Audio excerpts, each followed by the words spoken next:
మన తరఫు నుంచి మాక్సిమం ఎన్ని టైప్ ఆఫ్ స్కాలర్షిప్స్ కి అప్లై చేయగలుగుతామో వాటన్నిటికి కూడా స్టూడెంట్ కి స్కాలర్షిప్స్ కి అప్లై చేసే ఇస్తాము.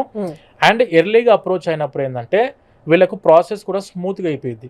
ఎడ్యుకేషన్ లోన్ కైనా, అప్లికేషన్ పెట్టేటప్పుడైనా, లేదంటే స్కాలర్షిప్స్ టైంలోనైనా, వీసా ప్రాసెసింగ్ టైంలో కూడా. అప్పుడు మనం ఏంటంటే స్టూడెంట్ ప్రొఫైల్ ని కరెక్ట్ గా ఎవాల్యుయేట్ చేసి ఎలివేట్ చేస్తాం సబ్జెక్ట్ ని. అంటే స్టూడెంట్ లైఫ్ ఎలాంటిది, ఇతను ఈ కోర్స్కి ఎందుకు వెళ్దాం అనుకుంటున్నాడు, ఈ యూనివర్సిటీకి ఎందుకు వెళ్దాం అనుకుంటున్నాడు, ఈ కంట్రీకి ఎందుకు ఇతను చదువుకుందాం అనుకుంటున్నాడు అని చెప్పి మనం కరెక్ట్ గా స్టడీ చేసి ఆఫీస్ లోనే మనకు ఇంటర్నేషనల్ స్టాఫ్ ఉన్నారు, దాంతోపాటు మన ఎక్స్పర్ట్ టీమ్ మెంబర్స్ ఉన్నారు.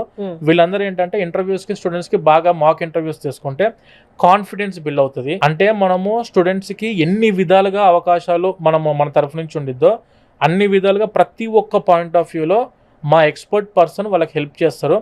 అండ్ మన దగ్గర కూడా counsellors up to 5 years experience counsellors ఉన్నారు. మీరు ఇంతకు ముందు చూసారు కదా, expert 5 years above expert counsellors అయినా, బ్యాక్ అండ్ టీమ్ పర్సన్స్ అయితే స్టూడెంట్ ఒక్కసారి వచ్చారంటే మేము చెప్పేదాన్ని బట్టి వాళ్ళకు క్లారిటీ వస్తూ ఉంటుంది. ప్రతి యూనివర్సిటీ మీద గ్రిప్ ఉంటుంది, ప్రతి కంట్రీ మీద గ్రిప్ ఉంటుంది. టిల్ వీసా వరకు మన ప్రాసెసింగ్ ఉండిద్ది.